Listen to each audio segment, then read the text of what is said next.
Assalamualaikum warahmatullahi wabarakatuh. Alhamdulillahi rabbil alamin. Allahumma salli ala sayyidina Muhammadin al-fatihi lima ughliqa wal khatimi lima sabaqa nasiril haqqi bil haqqi wal hadi ila siratikal mustaqim wa ala alihi haqqa qadrihi wa miqdarihi al-azim. Rabbi shrah lana sudurana wa yassir lana umurana wa ighfir lana dzunubana amin ya rabbal alamin. Melanjutkan membaca kitab Bulughul Maram. Kali ini kita masuk dalam babul aniyah, bab yang menerangkan tentang bejana ataupun emberkah atau apa namanya yang biasa digunakan untuk menampung air di saat kita bersuci. Perlu kita ketahui itu berpengaruh sah atau tidak sahnya wudhu kita. Jika ember ataupun alat yang menjadi dasar bahan ember tadi, maka kalau jika salah juga berpengaruh sah atau tidak sahnya bersuci kita. Hadis pertama adalah hadis yang diriwayatkan oleh Huzaifah bin Yaman radhiyallahu taala anhuma. Qala Rasulullah sallallahu alaihi wasallam, la tashrabu fi aniyatiz zahabi wal fiddati. Janganlah kalian minum, haram hukumnya minum fi aniyatiz zahab, menggunakan bejana, apakah gelas atau mangkok yang terbuat dari zahabi wal fiddati, yang terbuat dari emas dan terbuat dari perak. Haram hukumnya karena dulu itu adalah lambang kesombongan. Raja-raja gelasnya, piring makannya itu terbuat dari emas, terbuat dari perak untuk menunjukkan kehebatan, kekayaan, dan kesombongan.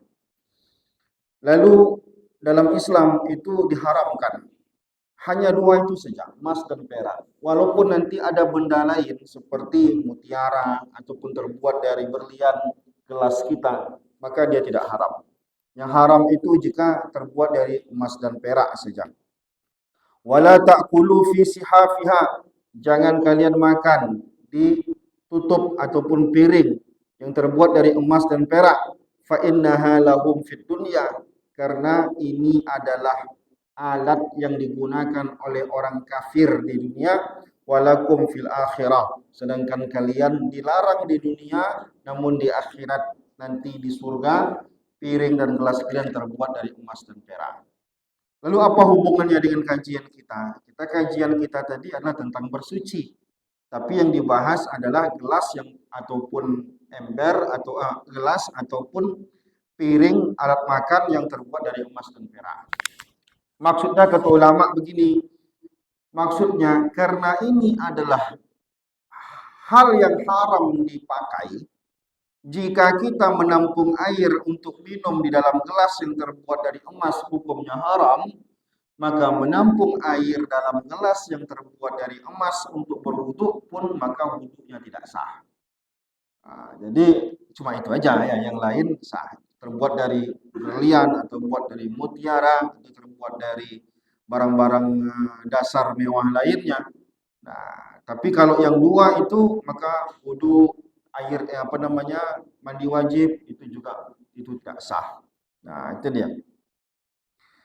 Maka Bapak Ibu yang dimuliakan Allah Subhanahu wa taala, maka ancaman ini bagi Rasulullah itu sangat berat. Sampai Rasulullah SAW mengatakan siapa yang makan dan minum pakai gelas yang terbuat dari emas dan perak, innama yujarjiru fi batnihi naru jahannam. Sesungguhnya dia sedang menelan api neraka dalam perutnya. Maksudnya orang itu kejahatannya itu, perbuatan itu termasuk dosa yang dapat menyebabkannya masuk neraka.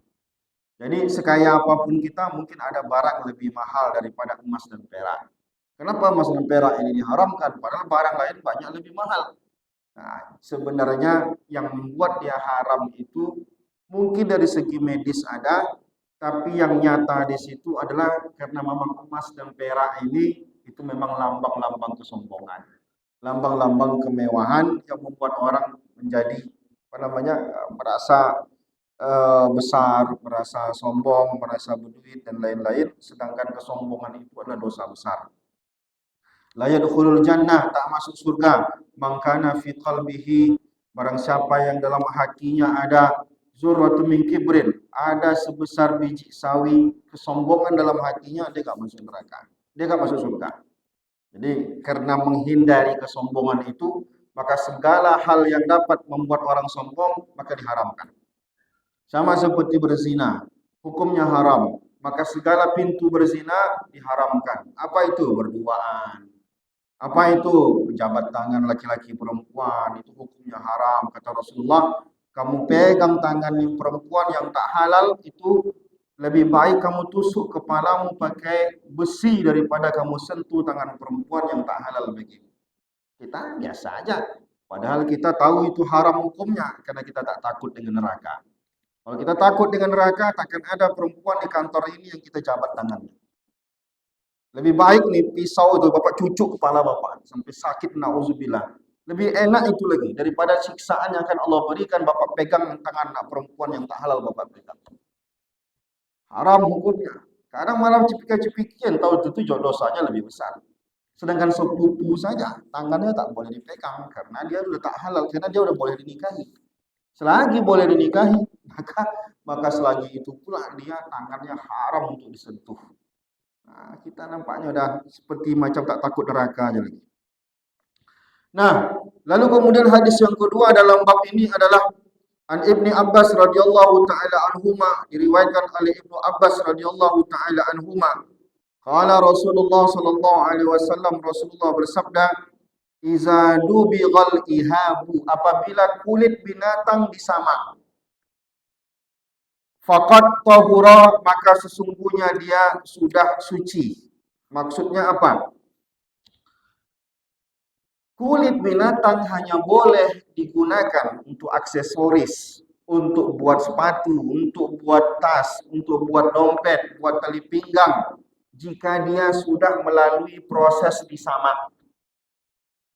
Semua kulit binatang, kecuali dua binatang yang tak bisa disamak, yaitu kulit anjing dan kulit babi. Tak bisa disamak. Selain anjing dan babi bisa disamak, kulit ular, kulit biawak, kulit buaya, kulit apapun itu. Maka dia boleh disamak, setelah disamak maka dia boleh dimanfaatkan untuk aksesoris, bukan untuk dimakan.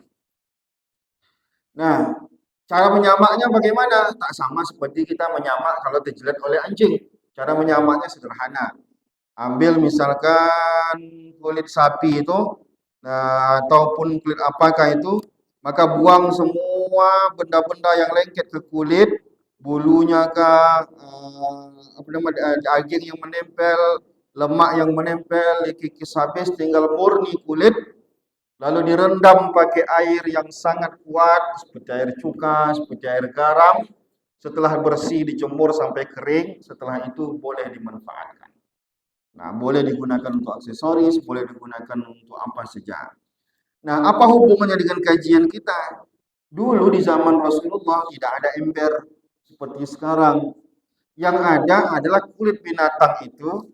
Kulit binatang itu ujungnya diikat, ujungnya dijahit sampai kuat. Nah, lalu kemudian baru diisi air. Air tak keluar karena tidak ada ember di zaman itu. Nah, nanti digantung-gantung lah begitu ya. Nanti kalau mau wudhu ambil airnya berwudhu.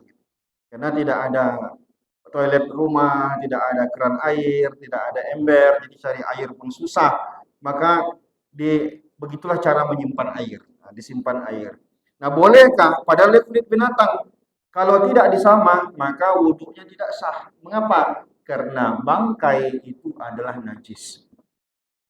Bapak baru aja motong sapi. Lalu bapak mau wudhu, bapak tampung air di kulit sapi tadi. Padahal lemaknya belum dibuang benda-benda yang bisa busuk. Wudhu bapak, tak sah wudhunya. Kenapa tak sah wudhunya? Karena ditampung di dalam kulit yang belum disamak. Kalau belum disamak maka dia najis. Jadi kalau bapak mau itu juga caranya, ya sederhana. Samak dulu kulit binatang tadi, apapun binatangnya, harimau, singa, apa itu, kecuali dua binatang.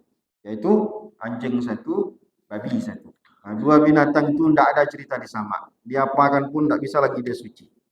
Maupun keturunan-keturunannya. Apa maksud keturunan-keturunannya? Anjing kawin sama kambing, lahir anak mirip kambing, tapi dia tetap anak anjing. Maka hukum-hukum anjing melekat pada diri dia.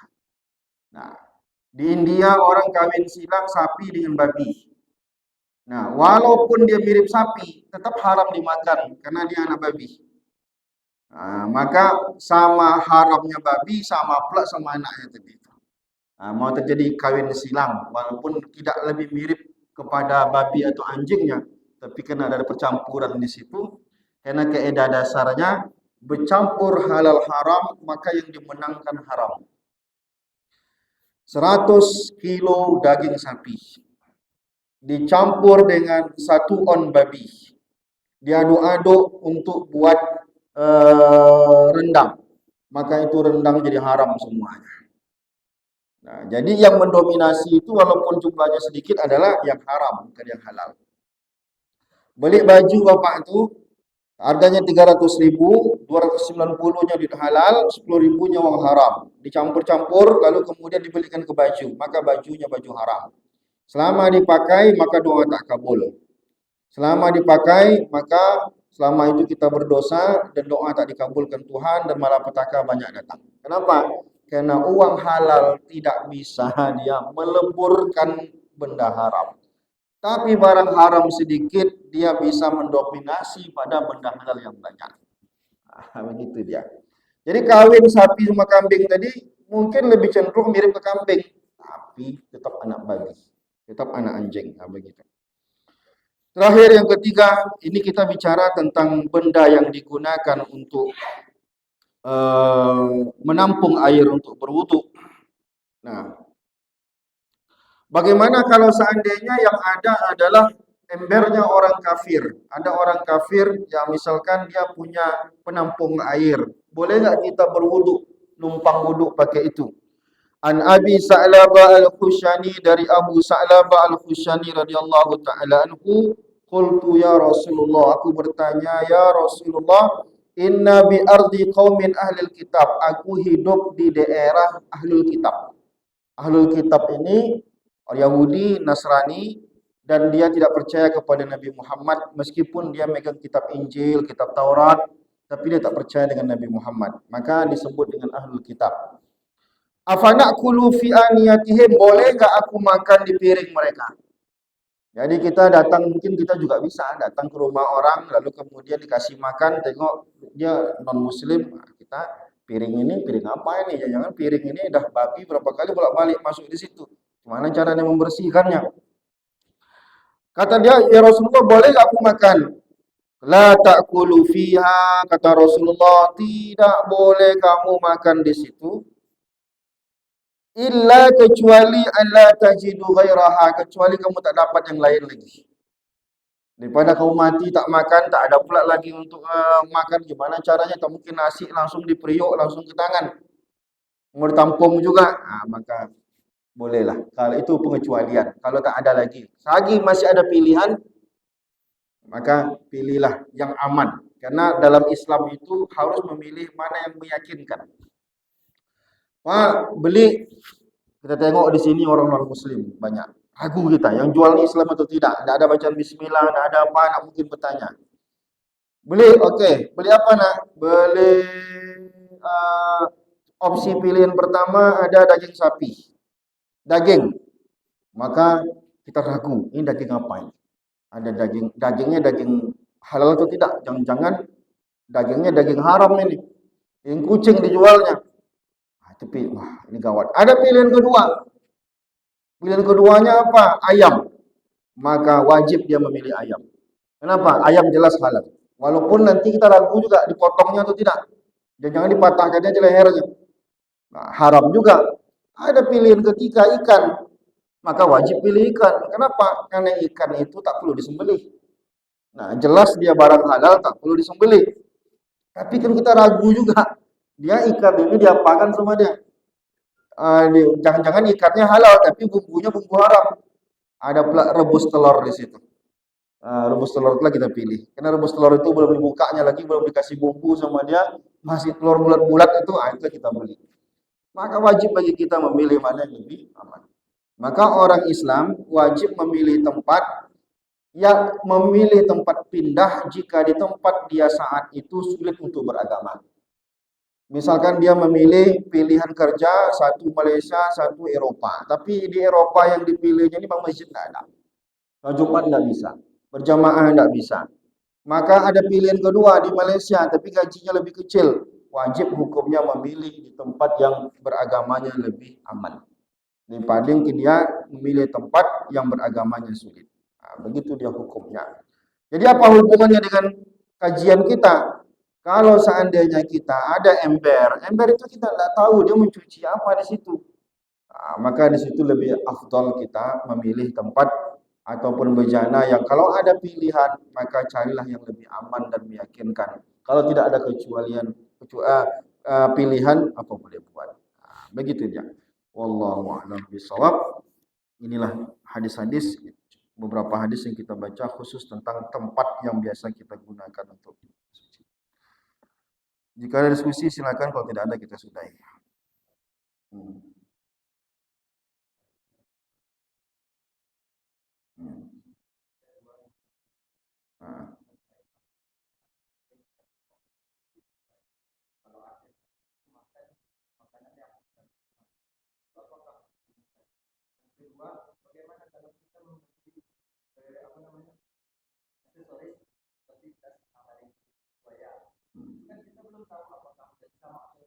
Baik. Pertama dia beli stick itu dopingnya emas. Satbaya itu katanya ada doping emas. Saya tidak tahu tuh emas yang dimaksud itu emas apa. Apakah emas yang dimaksud memang emas yang apa namanya yang kita pakai itu atau itu cuma namanya emas tapi nggak tahu apakah dia memang doping makanan. Kalau dia makanan apa salahnya? Tapi kalau emas betul yang dimakan dia untuk apa? Nah kan mubazir segala macam jadi haram di situ. Nah, tapi kalau cuma namanya aja emas, tapi maksudnya ya kayak coklat atau apa begitu, maka tak jadi masalah. Jadi kita bukan masalah namanya, tapi masalah barangnya ini apa sebetulnya. Itu dulu yang dicari tahu. Nah, kita mendengar juga ada makan makanan dopingnya itu emas gitu, tapi maksudnya emas itu apa? Apakah emas aksesoris kita ini yang ditaburnya di atas makanan? Kan merusak badan. Mana mungkin rasanya enggak juga. Nah, tapi wallahu a'lam itu perlu dicari tahu dulu. Yang kedua tadi masalah aksesoris aksesoris apa nih? Ah, jadi kalau seandainya kita belinya sama Ajo, maka kita berusnuzon aja sama dia. Dia orang Minang, dia orang Islam. Tapi kalau belinya sama bule, tentu jadi kita tanya dulu betul enggak disama atau enggak. Tapi kan menyama tadi kan mudah caranya. Asalkan di kulit tadi itu kita pastikan kulit apa, kan enggak mungkin kulit babi sama kulit anjing. Tapi kalau kita tahu kulit babi sama kulit anjing itu enggak boleh. Oke lah, kulit buaya. Nah, kulit buaya tadi menyama itu kan mudah, enggak pakai niat, enggak apa-apa. Orang kafir pun menyamak tetap sah. Nah, di kesamaannya dibuangnya lemaknya, lalu dibersihkannya, lalu dijemurnya sampai kering, baru boleh. Nah, kalau proses itu dilewati oleh dia, ya kita yakin itu dilewati dia. Tapi Allah a'lam bisawab. Tapi kalau orang Islam yang jualan, ya kita husnuzon aja. Tapi kalau orang kafir yang jualan, tentu kita bertanya. Dijualnya misalkan daging, tapi jelas dia orang kafir, maka kita wajib bertanya, daging apa? Disembelih enggak? Tapi kalau orang Islam jelas dia, di Pekanbaru dia, apa mau kita tanya dulu setiap kali kita ke rumah makan? Bang, ini daging rendangnya ini disembelih nggak nih? Ya, mau lah bapak itu dia orang Minang. Udah jadi yang orang Islam. Mana ada? Nah, cuman kalau kita pergi keluar, tak ada bismillahnya, nggak tahu Islam atau enggaknya, wajib kita bertanya, itu barang halal atau enggak gitu. Nah, gitu deh ya. Allah alam bisawab. Cukup. Subhanallahumma bihamdika asyhadu an la ilaha illa anta astaghfiruka wa atubu ilaik. Assalamualaikum warahmatullahi wabarakatuh.